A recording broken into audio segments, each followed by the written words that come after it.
Right ఇక breaking news చూస్తున్నాం. Telangana assembly అభ్యర్థుల మూడో జాబితాను బీజేపీ గురువారం మధ్యాహ్నం విడుదల చేసింది.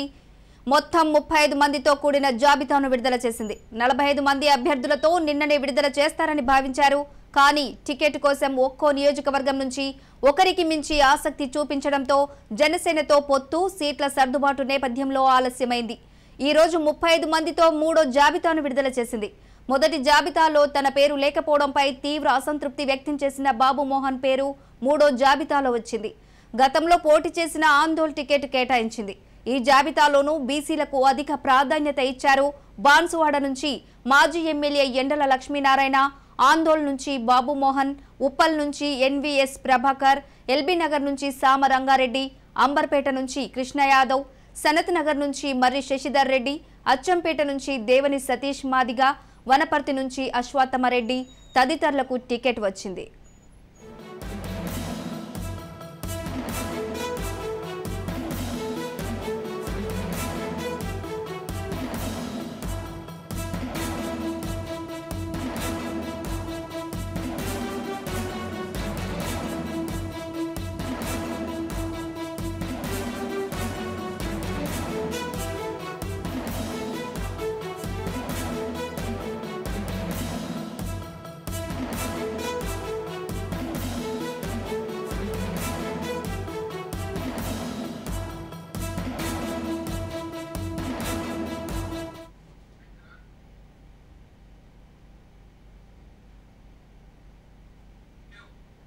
తెలంగాణ అసెంబ్లీ అభ్యర్థుల మూడో జాబితాను బీజేపీ మధ్యాహ్నం విడుదల చేసింది. మొత్తం 35 మందితో కూడిన జాబితాను విడుదల చేసింది.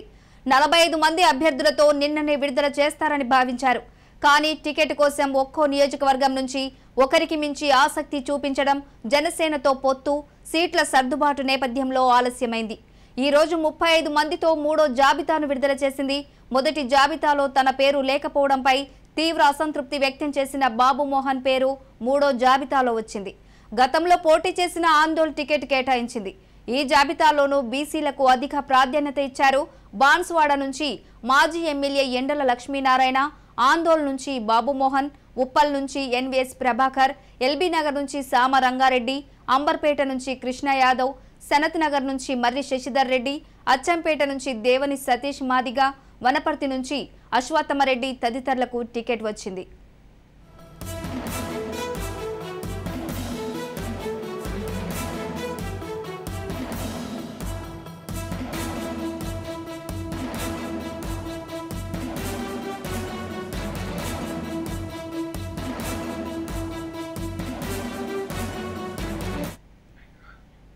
రైట్ ఇక ఇదే విషయానికి సంబంధించి మరింత సమాచారం మా ప్రతినిధి స్వప్న అందిస్తారు. స్వప్న చెప్పండి, 88 మందితో మూడవ జాబితాను బీజేపీ రిలీజ్ చేసింది. ఇంకా ఎందుకు కొన్ని స్థానాలను పెండింగ్ లో ఉంచింది? రమాదేవి, మనం ఓవరాల్ గా చూసుకుంటే బీజేపీకి సంబంధించి ఇప్పుడు థర్డ్ లిస్ట్ గా మనం దీన్ని చూసుకోవచ్చు. ఇప్పటి వరకు వచ్చినటువంటి లిస్ట్ ని మనం ఒకసారి గమనిస్తే ఓవరాల్ గా బీజేపీకి సంబంధించి విడుదల చేసినది 35 మందితో ఇది మూడో జాబితా కాబట్టి ఇప్పటి వరకు ప్రకటించినది 88 స్థానాలు. అంటే ఇంకా 31 స్థానాలు పెండింగ్ లో ఉన్నాయి. ముఖ్యంగా అంబర్పేట, ముషీరాబాద్ సంబంధించి అభ్యర్థులు ప్రకటించారు. అంటే ఇక కిషన్ రెడ్డి, లక్ష్మణ్ పోటీలో లేనట్టే. అండ్ ఎవరిని ఉండాలి, ఎవరిని ఉంచాలి అనుకున్నటువంటి క్రమంలో అక్కడ అంబర్పేట నుంచి కృష్ణ యాదవ్ బీసీ సామాజిక వర్గానికి సంబంధించినటువంటి వ్యక్తిని ఉంచారు. ఇక ముషీరాబాద్ లో పూస రాజుని, ఎందుకంటే ముఖ్యంగా బండారు దత్తాత్రేయ కుమార్తెకి ఇస్తారనుకున్నారు, కానీ కాకుండా పూస రాజుకి ఇవ్వడం జరిగింది. అదేవిధంగా ఇప్పుడు ఏవైతే పెండింగ్ స్థానాలు ఉన్నాయి, ఇంకా 31 స్థానాల్లో మనం చెప్పుకుంటే కుకట్పల్లి, షేర్లింగంపల్లి మేబీ ఇవి జనసేనకి ఇచ్చేటువంటి అవకాశాలు కనిపిస్తున్నాయి. అదేవిధంగా నాంపల్లి, కంటోన్మెంట్, మహితాజ్గిరి ఈ సీట్లు కూడా పెండింగ్ లో ఉన్నాయి. మేబీ వీటిలో ఏమన్నా జనసేనకి ఇచ్చేటువంటి అవకాశాలు కూడా మనకు కనిపిస్తున్నాయి. అదేవిధంగా ఉప్పల్కి సంబంధించి నిన్న బేతి సుభాష్ రెడ్డి జాయిన్ అవుతాడు, ఇవాళ అతని పేరు ఉంటుందని చెప్పేసి నిన్న బీజేపీలో చర్చ జరిగింది. కానీ సుభాష్ రెడ్డి అఫీషియల్ గా ఇంకా జాయిన్ అయితే అవ్వలేదు. అండ్ అతని పేరు కాకుండా ఎన్వీఎస్ ప్రభాకర్ పేరుని మనం చూడడం జరుగుతుంది.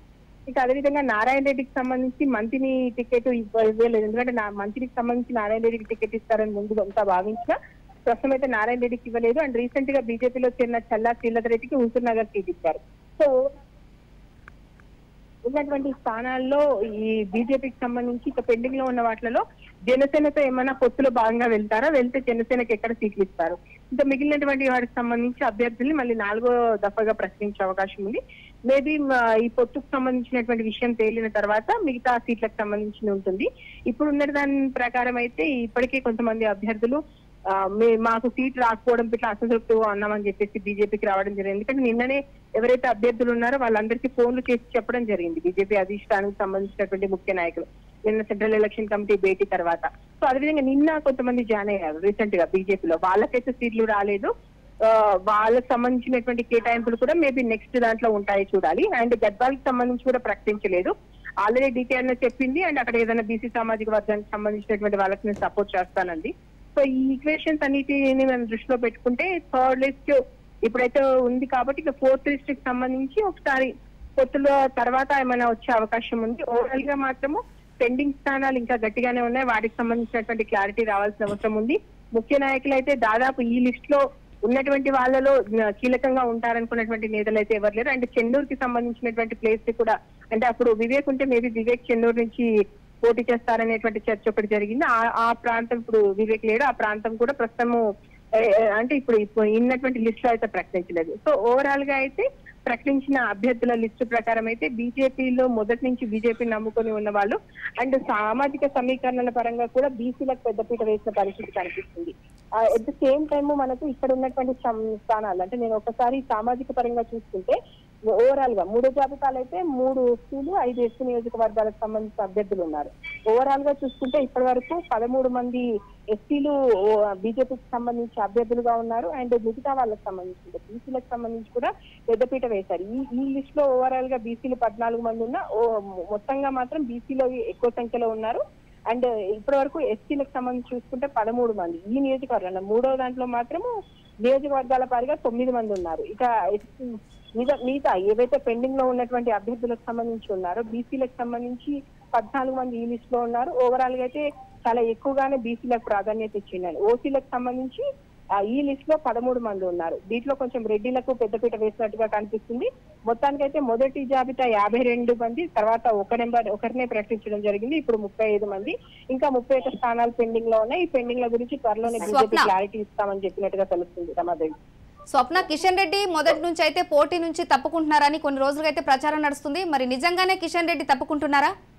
తప్పు అంటే పోటీలో ఉండను అని చెప్పేస్తారు మొదటి నుంచి. అంటే ఎంపీలు పోటీ చేయాలనుకున్నప్పుడు మనకు అరవింద్ కానీ, సోయం బాబురావు కానీ, బండి సంజయ్ కానీ వీళ్ళందరూ పోటీలో ఉన్నారు, పోటీలో ఎమ్మెల్యేగా ఉన్నారు. ఆ సమయంలోనే రాజ్యసభ సభ్యులుగా ఉన్నటువంటి లక్ష్మణ్ నేను పోటీలో ఉండనని చెప్పారు. అని కాకపోతే కిషన్ రెడ్డి అంబర్పేట నుంచి పోటీ చేస్తాడు, ఆయన నియోజకవర్గాలకు సంబంధించినటువంటి ఎవరైతే అక్కడ ఉన్నవారు ఉన్నారో మెంబర్స్ వాళ్ళతో మాట్లాడుతున్నారనే చర్చ జరిగిన ప్రస్తుతం ఆల్రెడీ కిషన్ రెడ్డికి అంబర్పేటకు సంబంధించి అభ్యర్థులు ప్రకటించారు. కాబట్టి ఇంకా కిషన్ రెడ్డి ఉండడు, నేను రాష్ట్ర అధ్యక్షుడిగా రాష్ట్రం మొత్తం తిరుగుతాను, ప్రచారం చేస్తాను, ఇప్పుడు పోటీలో ఉండడం కరెక్ట్ కాదు అనేటువంటి ఒపీనియన్ లో ఆయన మొదటి నుంచి ఉన్నారు. ఇదే విషయాన్ని పెద్దల దృష్టికి తీసుకుపోయినప్పుడు ఢిల్లీ అధిష్టానం కూడా అతని పోటీలో ఉండడం కన్నా అతను వేరొకరిని అక్కడ పెట్టి గెలిపించుకునే బాధ్యత మాత్రం కిషన్ రెడ్డి మీద పెట్టినట్టుగా తెలుస్తుంది.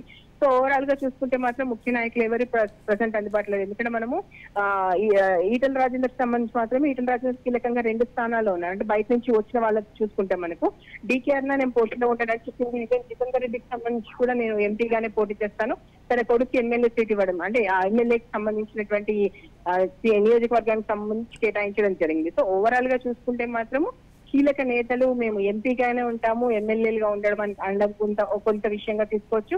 అట్ ద సేమ్ టైమ్ వచ్చిన వాళ్ళలో కొంతమంది కీలక నేతలు అంటే రాజగోపాల్ రెడ్డి లాంటి వాళ్ళు, వివేక్ లాంటి వాళ్ళు పార్టీని వీడి వెళ్ళడం. సో ఇవన్నిటి నేపథ్యంలో కొంత కీలకంగా ఉన్నటువంటి నేతలు బీజేపీకి దూరంగా ఉండడం మాత్రం ఖచ్చితంగా బీజేపీకి ఇబ్బంది కలిగించే విషయమే.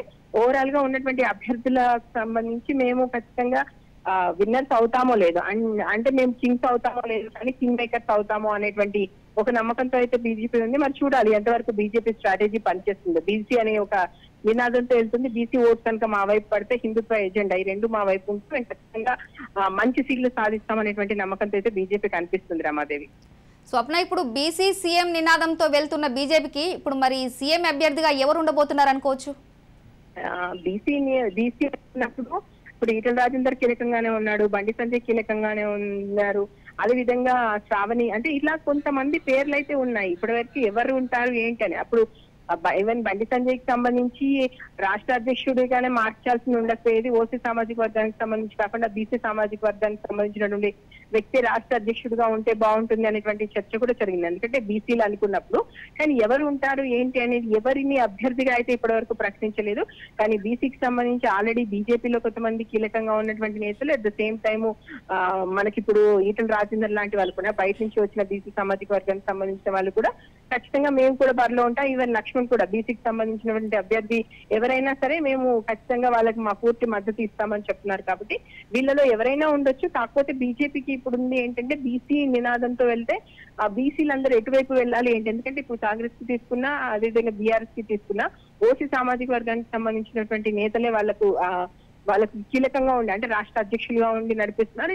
ఇటైతే కేసీఆర్ అయితే బీసీ అంటే ఆయన సామాజిక వర్గం పరంగా చూసుకుంటే ఓసీ సామాజిక వర్గానికి సంబంధించిన వాళ్ళు వస్తారు. కాబట్టి బీసీలకు ఎవరు ప్రాతినిధ్యం వహించట్లేదు. అంటే బీసీలకు సంబంధించి ఒక్కసారి మేము బీసీ నినాదంతో వెళ్తే ఖచ్చితంగా ఇది వర్కౌట్ అవుతుంది అనుకుంటున్నారు. అండ్ మోదీ కూడా 7th రానున్నారు. బీసీకి సంబంధించి హైదరాబాద్ లో ఒక మహా గర్జన సభ ఒకటి ఏర్పాటు చేసి అక్కడ బీసీకి సంబంధించినటువంటి అభ్యర్థులు ఎవరు మరి ఏంటి, ఏమైనా వ్యక్తిని ప్రకటిస్తారా లేదా బీసీకి సంబంధించినటువంటి మే వ్యక్తే మాకు ముఖ్యమంత్రిగా ఉంటాడు అని చెప్పేసి ఆ ప్రకటన మరొకసారి చేసి బీసీలను తమ వైపు తిప్పుకునేటువంటి ప్రయత్నం చేస్తారా? ఏదేమైనా బీసీ నినాదం తమకు వర్కౌట్ అవుతుంది అనేటువంటి ఆశ అయితే బీజేపీలో కనిపిస్తుంది. రమాదేవి, స్వప్న, అలాగే డీకే అరుణ, కొండా విశ్వేశ్వరరెడ్డిల పరిస్థితి కూడా ఏంటని మనం అనుకోవచ్చు. ఎందుకంటే పార్టీ సమావేశాలకు హాజరవుతూనే, ప్రచారాలకు కూడా పాల్గొంటూనే ఈ పోటీలకు మాత్రం దూరంగా ఉంటున్నారు. మరి వీళ్ళ పరిస్థితి ఏంటని అనుకోవచ్చు?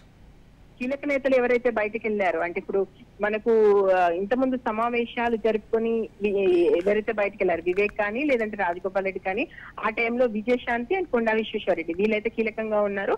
విజయశాంతి నిన్న చేసినటువంటి ట్వీట్ లో ఉంటే నేను కాంగ్రెస్ లో ఉన్నానా బీజేపీలో ఉన్నానా నాకే తెలియదు అన్నట్టుగా ఆమె ట్వీట్ చేసినటువంటి పరిస్థితి మనకు కనిపిస్తుంది. సో ఓవరాల్ గా చూసుకుంటే మాత్రము మనకి ప్రస్తుతము వీళ్ళిద్దరు కూడా, ఇదే డీకే అరుణకు సంబంధించి కూడా ఆమె అయితే బరిలో ఉండను అని తేల్చి చెప్పింది. ఓవరాల్ రాష్ట్రం మొత్తం తిరిగి బీజేపీకి సంబంధించి ప్రచార కార్యక్రమంలో పాల్గొంటానని మాత్రం చెప్పడం జరుగుతుంది. Ramadevi, right Swapna, thank you.